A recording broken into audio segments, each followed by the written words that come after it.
جب کوئی rape domestic violence کا کیس رپورٹ ہوتا ہے تو ہم دھڑا دھڑ اس وکٹم کا فیس، وکٹم کا نام بار بار لے رہے ہوتے ہیں. آپ کو نہیں لگتا کہ اس چیز کو ریگولیٹ کرنے کی حکومت کی جانب سے اشد ضرورت ہے کہ وہ نہ دکھایا جائے؟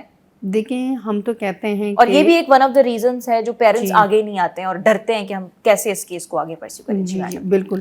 دیکھیں ہمارے پاس جتنی بھی کیسز آتی ہیں نا، تو ہم کیا کرتے ہیں، سیف ہاؤس میں اور دارالعمان میں ہم نے منع کیا ہے کہ آپ اس کے انچارج سے ملو، اس کا انٹرویو لینا ہے، کیس کے بارے میں معلومات لینی ہے. آپ نے نام بھی نہیں، اور اس کے ساتھ ساتھ جو بھی متاثرہ بچی ہوگی آپ کی ملاقات یا آپ کا انٹرویو نہیں آپ لے سکتے، کیونکہ ہم اس کو میڈیا میں دکھانا ہی نہیں چاہتے. ابھی ریسنٹلی میں نے وزٹ کیا دارالعمان حیدرآباد کا، تو ہمارے ساتھ میڈیا کی بہت بڑی اور آپ کا آواز چینلز بھی تھا، ہماری سندھی میڈیا، اردو میڈیا سب تھی.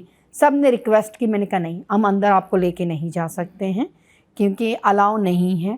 ایک تو ان کو سیکیور بھی رکھنا ہوتا ہے کہ کسی کو پتہ نہ ہو، کیونکہ ان سب کے کیسز چل رہے ہیں، مختلف قسم کے کیسز ہیں. ہمارے ڈپارٹمنٹ میں یہ ہوتا ہے کہ ہمارے پاس کوئی کمپلینر آتی ہے، ہم کوشش دیکھیں.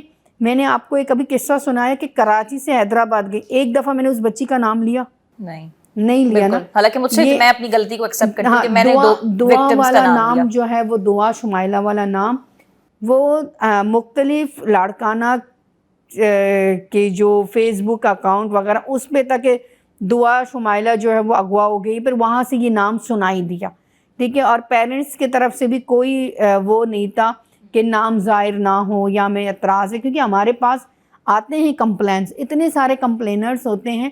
وہ کہتے ہیں کہ آپ ہماری بچی کا نام اور تصویر، پھر ہم اس کو اسی طریقے سے جو ہے نا لیگل سپورٹ دے کے اس طرح سے کرتے ہیں اس کیس کو کہ ہم اس کو دکھاتے نہیں ہیں، اس کا انٹرویو لے لیتے ہیں، اپنے ریکارڈ کے لیے ہم رکھ لیتے ہیں کہ کل کو اگر کسی نے کہا کہ بھی یہ بچی ہمارے پاس آئی تھی، یہ کیس تھا، یہ مسئلہ تھا، یہ ایشو تھا، یہ ہم نے جو ہے وہ سالو کر لیا، یہ ریکور کر دیا.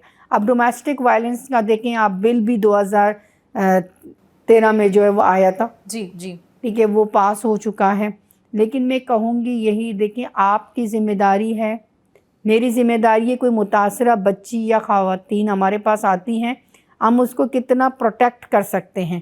آپ آواز بنتے ہو، آپ اس چیز کو میڈیا میں دکھاتے ہو، لیکن لا میکرز کی بھی ذمہ داری آتی ہے کہ وہ بھی، ایک تو لا میکر کی بھی ذمہ داری آتی ہے. سب سے پہلی جو ذمہ داری ہے اس پیرنٹس کی ذمہ داری ہے. اگر آپ اپنی بچی کو کسی کے ہینڈ اوور کرتے ہو تو ایک فارم تو فل کر دو، نزدیکی کسی ادارے میں یا اپنی یو سی میں یا یہاں آ جائیں یا پولیس کے پاس جائیں، بھئی یہ بچی ہے، اس پرپس میں یہ یہاں ہے، اور اس کا جو ہے وہ 15 دن کے بعد، میڈم آپ 20 دن سمجھتی کے ہیں کہ بعد پولیس اسٹیشن جانا بڑی آسان چیز ہے؟ یہاں پہ تو ٹھیک ہے مرد حضرات تو چلے جاتے ہیں، لیکن عورت کا تو ہم دور دور تک امیجن ہی نہیں کر سکتے ہیں. تو ہمارے اداروں کی بھی تو بہت بڑی ذمہ داری آتی ہے نا کہ وہ اس کمفرٹیبل اسپیس میں نہیں لیتے ہیں. ہمارے ڈسٹرکٹ میں ہر جگہ آفس موجود ہیں، سیف ہاؤسز موجود ہیں، ہمارے پاس آئیں، کیونکہ ایک زندگی ضائع ہونے سے بہتر ہے آپ کوئی ایک دروازہ کٹائیں. کل کو آپ یہ کہہ سکتے ہیں کہ میں یہاں گئی تھی، مجھے رسپانس نہیں ہوا، آج میری بچی کے ساتھ یہ ہو گیا. آپ کے پاس ایک ریزن تو ہوتا ہے. اب آپ سوچو گی کہ مجھے وہاں جانا ہی نہیں ہے، مجھے کیا کچھ